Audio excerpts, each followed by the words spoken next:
Daniel was a quiet child. He lived contentedly on his mother and father's farm in Iowa, in a little blue farmhouse on a hill. Every morning, from Monday until Friday, Daniel would rise at the crack of dawn and walk to school. He had very few friends, and to most observers, Daniel appeared to be the quietest 6-year-old that they had ever seen. More often than not, his silence was considered good behavior by his kindergarten teachers, who found themselves quite overwhelmed by the rising cacophony of restless children in the class, who were much more predisposed to running and playing than sitting and learning. Daniel kept himself to himself and was content to daydream through the school day until he could return home again. The walk from the farmhouse to the schoolhouse was a long one for a child of his age, nearly 3 miles all told. Daniel would have liked for his father to come and drive him home, as he saw so many other parents do for their children at the closing of the school day, but Daniel's father was far too busy on the farm, and Daniel's mother had her own job in town at the grocery store. Though a very young boy, Daniel understood that his parents worked very, very hard, and that they did so all for his sake. Ma and Pop told Daniel every night when they tucked him in how much they loved him, and made sure to show vested interest in the things Daniel had done and learned that day. So, Daniel didn't mind the long walks. On each sleepy afternoon following a hectic day of counting, learning his shapes, and how to tie knots, Daniel would dash out of the schoolhouse with his peers, laughing and hollering as they all rushed home to play, and would slow to a walk as the sidewalk ended and the stretch of roadway leading home would begin.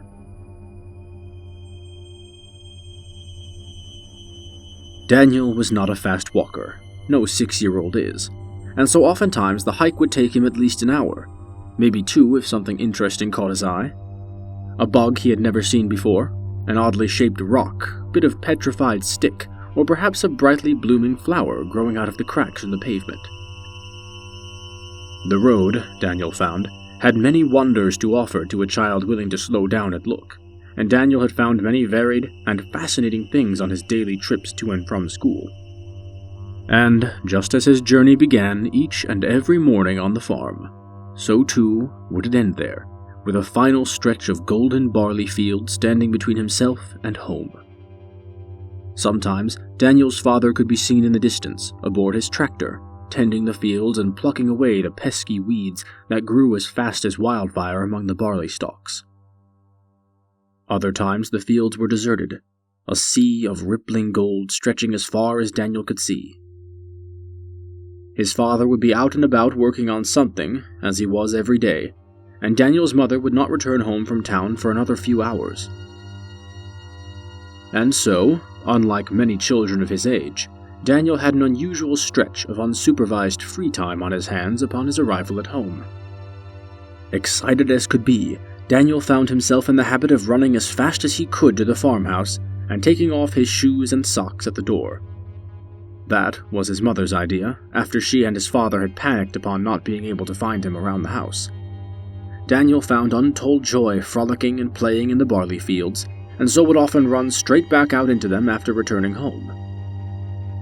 But Ma had told Daniel time and time again he must always leave his shoes and socks at the door, so that she and Pop knew that he had come home from school safe and sound and was just playing outside.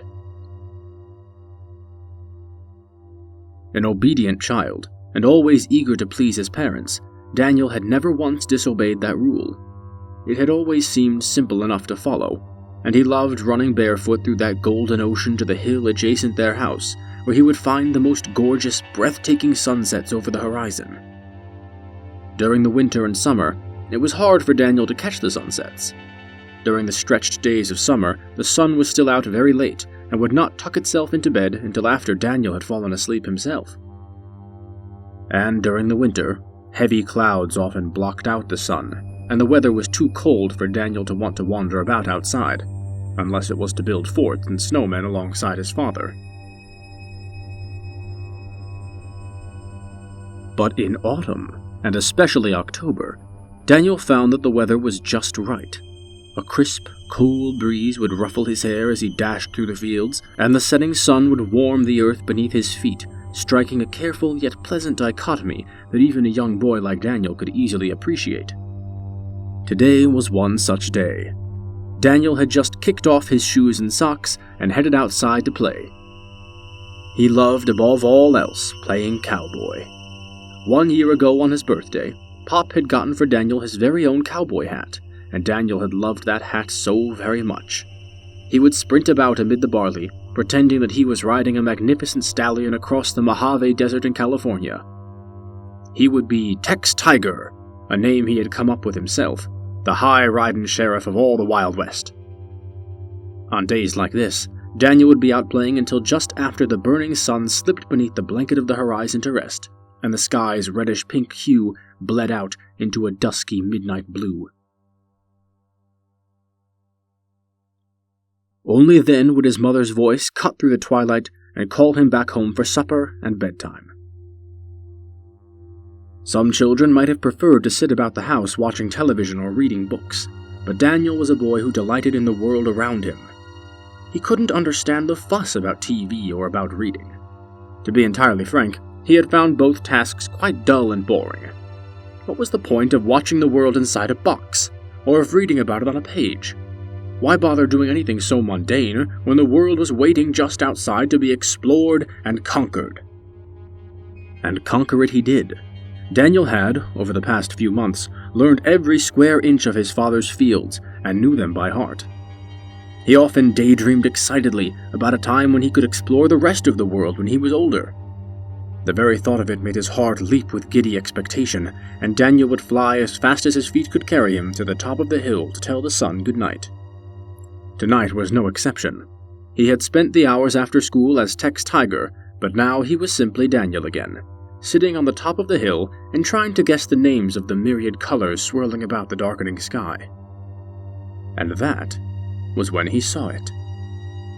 A shape was moving up the hill towards him, ambling along at a slow and steady pace on 4 spindly-looking legs.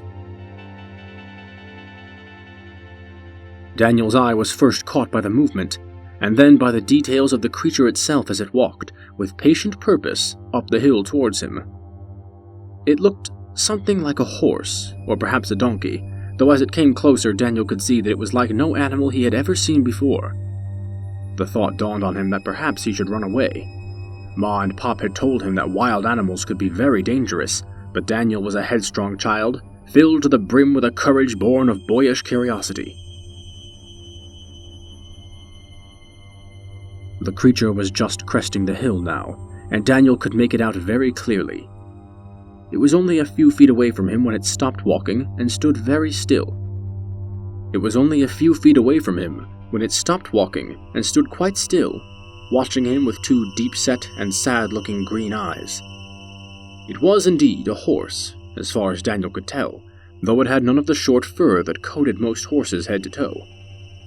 Instead, its hide looked a great deal like Daniel's own, pale and hairless, stretched over the animal's skeleton so tightly that it seemed like it had outgrown itself. On its forelegs were a pair of very human-looking hands with long, clever fingers laid flat upon the ground, and the hind legs, bent in the manner of a horse's, ended in 2 flat feet with short little toes on them. Along its back, a very long line of stitches ran from the base of its skull to the tip of its rump. It had no mane down its neck, but instead sported a shock of blonde hair on the very top of its head, a head which Daniel found quite strange now that he looked at it. The face was long, like a horse's, but possessed features that mirrored Daniel's own. A long, straight nose down the front, with an elongated jaw filled with clean, square white teeth. It had ears and lips like a person, and the eyes were on the front of its long face, not the sides. Altogether, it looked very uncanny, and Daniel found that he was rather curious as to how such a horse had come to be. "Hello, Daniel," it said, in a voice that was all too human. "My name is Skinhorse. It is very nice to meet you." Daniel got to his feet, remembering that it was not very polite to be sitting when someone introduced themselves. Somehow, he didn't find it all that shocking that Skinhorse could talk, and he held out a hand to the thing. Skinhorse lifted a foreleg and gripped Daniel's hand with its long, clever fingers. "It's very nice to meet you too," Daniel said, minding his manners. "How did you know my name?" Skinhorse let go of Daniel's hand and looked off down the hill towards the farmhouse. "I know lots of things, Daniel. But more importantly, I am very lonely. You seem like you are very lonely as well, and so I was hoping that perhaps we could be friends." Daniel was quite taken aback.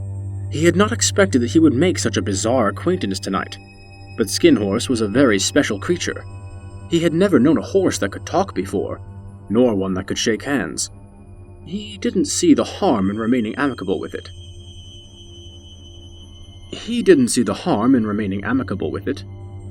"I guess," Daniel told it, and Skinhorse smiled genuinely, looking altogether quite happy. "I am very glad to hear that, Daniel. It is difficult for me to make many friends." "Me too," Daniel admitted. "I never know what to say to other children." "Why not just speak your mind?" Skinhorse suggested. "It certainly can't hurt to try, can it?" "But what if they decide they don't want to be my friend?" Daniel asked. "Then you can always try again. There are a lot of people in the world, a lot of friends waiting to be made. Why don't you try it when you are at school tomorrow, and afterwards you can tell me how it went?" Daniel nodded happily, wondering why he hadn't thought of doing that himself. Skinhorse seemed to give very good advice. After all, there were quite a lot of people in the world, and if Daniel could make friends with such a strange one as Skinhorse, there was no reason why he couldn't with other children.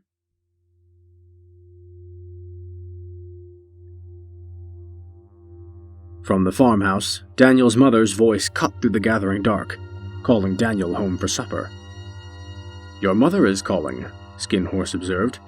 "You'd better head inside. She has probably worked hard on your supper." "Okay," Daniel agreed, and started down the hill. "Will I see you again tomorrow?" he asked of Skinhorse. His new friend nodded its large head in affirmation. "You can see me tomorrow morning on your way to school. We can practice things to say to try and make some new friends. Good night, Daniel." "Good night, Skinhorse." Daniel waved jovially back up the hill to where his new friend stood, and then continued down the hill back home. And thus, their friendship began. Daniel considered telling Ma and Pop about Skinhorse, but he was afraid that they wouldn't want him talking to strangers and would try to chase Skinhorse away. There were certain things that grown-ups couldn't understand. Things only kids like Daniel could wrap their heads around. Daniel was quite certain that Skinhorse was one of those things. The next morning, when Daniel rose and headed out to school, he found Skinhorse waiting for him. "Did you sleep well?" Skinhorse asked him, and Daniel said he had. "That is very good to hear. A rested mind will serve you well in school today." So they started on their way, making pleasant conversation, parting the barley in their wake. Daniel walked along a path through the fields beaten down by his own feet, while Skinhorse glided along next to him through the barley, walking with the soft slaps of his feet and hands against the earth. "Do you walk to school every day?" Skinhorse asked. It seems very far for a child to walk." Daniel nodded. "Ma and Pop want to drive me, but they're both just too busy. I don't mind so much. Not really." Skinhorse was silent for a few moments before speaking again. "Well, if you would like, Daniel, you can ride on my back to and from school. We are friends, after all, and friends look after one another. My legs are longer and much better accustomed to long journeys like this." Daniel was ecstatic. He had always wanted to ride a horse before, and while Skinhorse didn't quite look like the stallion he had always envisioned, his new friend could talk to him, which was something Daniel was quite certain other horses could not do. But he didn't want to impose. "It isn't any trouble," Skinhorse reassured him, seeing the uncertainty on Daniel's face. "Friends help one another. You were very kind to take me as your friend, and so I will do as a good friend does. Here, climb on my back." With that, Skinhorse knelt down on the ground and Daniel could barely contain his excitement as he clambered clumsily up onto his big friend's broad, bony back. With that, the pair headed off for school, and Daniel found in the days to come that Skinhorse was a better friend than he gave himself credit for. His advice was always sound, and always was given with the intent to help Daniel get ahead. Skinhorse was adamant that Daniel deserved more friends than just him, and praised Daniel's loyalty and obedience to his mother and father.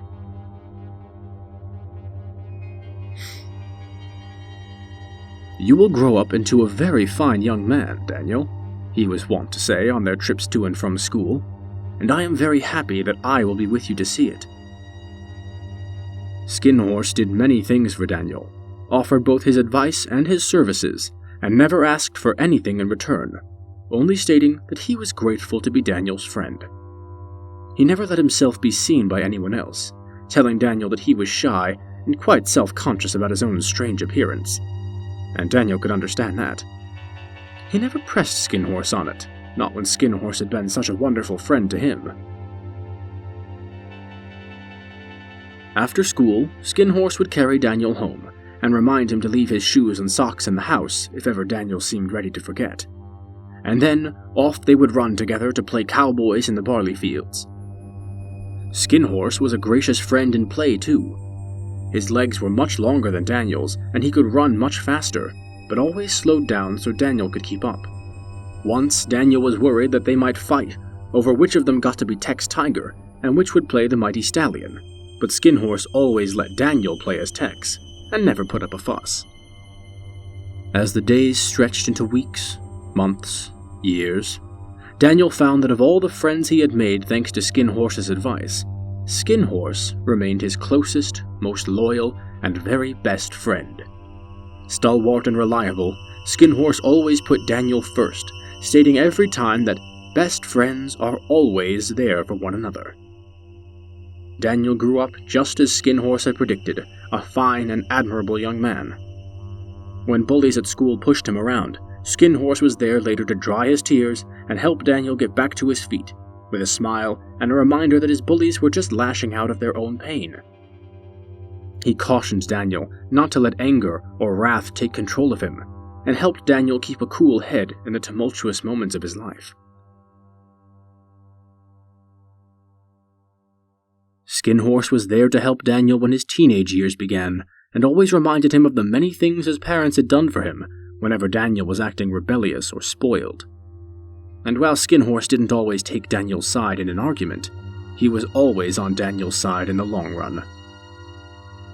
Skinhorse made for a fantastic study partner as well, as Daniel prepared for his college entrance exams, helping quiz him on the things he needed to know and keep him on task whenever Daniel's resolve faltered. And as the years passed, though Daniel saw Skinhorse less and less, his best friend was the one who finally helped him have the courage to ask the girl of his dreams to marry him. Not once throughout the course of his life did Daniel hear Skinhorse ask for anything at all. Not once did Skinhorse tell Daniel that he owed him for all the help he had given. Skinhorse was simply there, Daniel's best friend and closest companion for all the years of his life.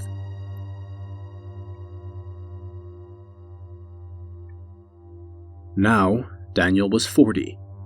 His own children were beginning to grow up, and he was happy with his life. He possessed a high-paying, steady, and secure job, and had made sure to stay in touch with both his parents and in-laws. Everyone agreed that Daniel was one of the very few truly good men left in the world, and Daniel's wife often heard from her friends that he was quite a catch. He had not seen Skinhorse for nearly 4 years, but he still believed in his very best friend. Some men would write off the strange and abnormal creature as a figment of their imagination, a friend they'd simply conjured up from childish whimsy.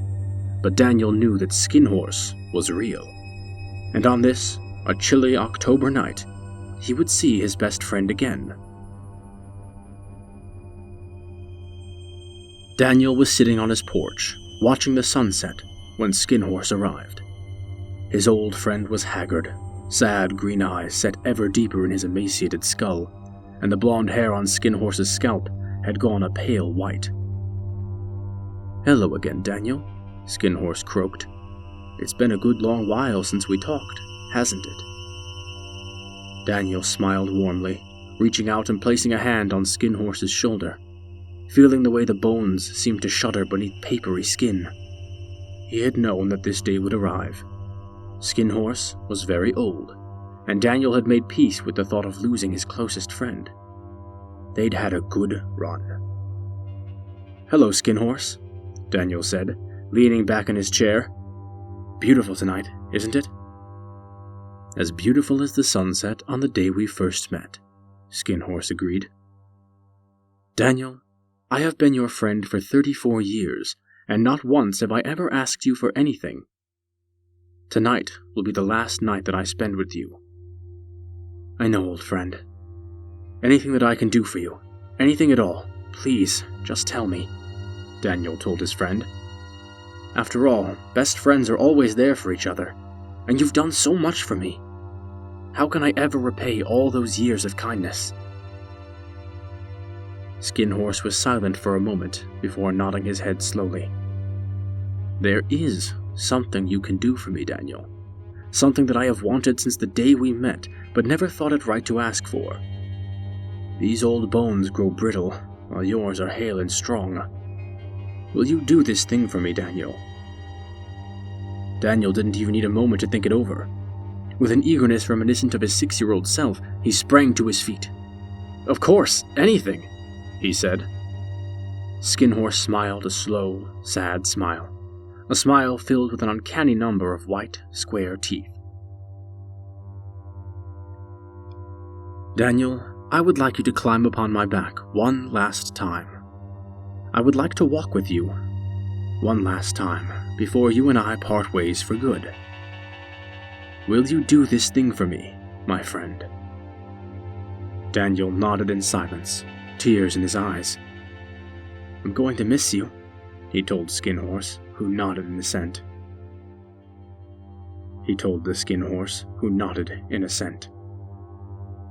One final time, his old friend knelt down for Daniel to climb on, and one last time Daniel heaved himself up onto Skinhorse's back.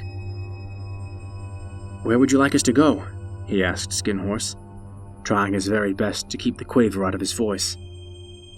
"You leave that to me," Skinhorse told him softly, and Daniel could hear just a hint of excitement in his friend's voice.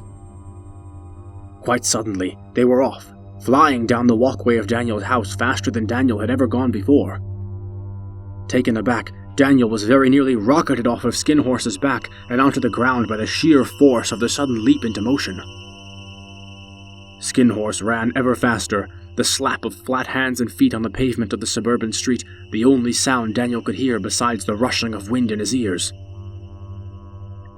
He flung his arms around Skinhorse's neck for dear life as they sped along, and soon the two were moving so fast that Daniel could not even make out where they were, the world around them blurring into a kaleidoscope of swirling colors as they moved faster than Daniel believed it was even possible to go. At length, Daniel could not withstand their blistering speed any longer, and slumping against Skinhorse's neck, consciousness failed him.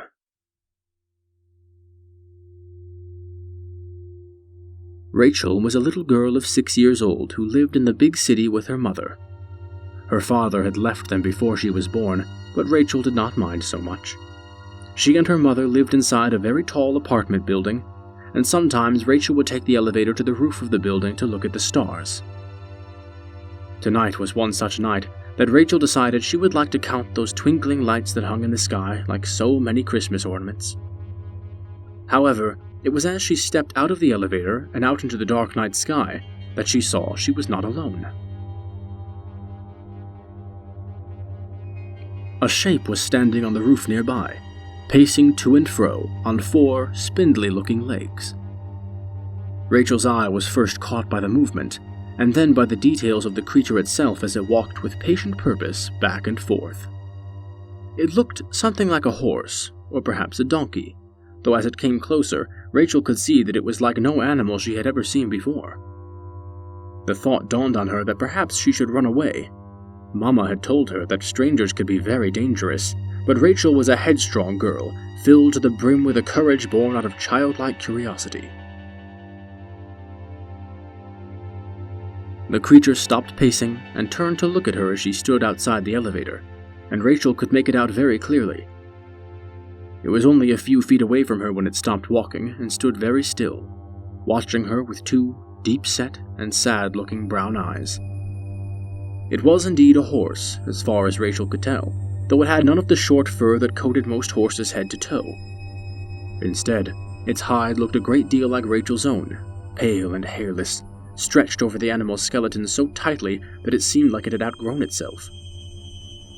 On its forelegs were a pair of very human-looking hands, with long, clever fingers laid flat upon the ground, and the hind legs, bent in the manner of a horse's, ended in two flat feet with short little toes on them. Along its back, a very long line of fresh stitches ran from the base of its skull to the tip of its rump. It had no mane down its neck, but instead sported a shock of black hair on the very top of its head. A head which Rachel found quite strange now that she looked at it. The face was long like a horse's, but possessed features that mirrored Rachel's own. A long, straight nose down the front, with an elongated jaw filled with clean, square white teeth. It had ears and lips like a person, and the eyes were on the front of its long face, not the sides. Altogether, it looked very uncanny, and Rachel found that she was quite curious as to how such a horse had come to be. "Hello, Rachel," it said, in a voice that was all too human. "My name is Daniel. It is very nice to meet you."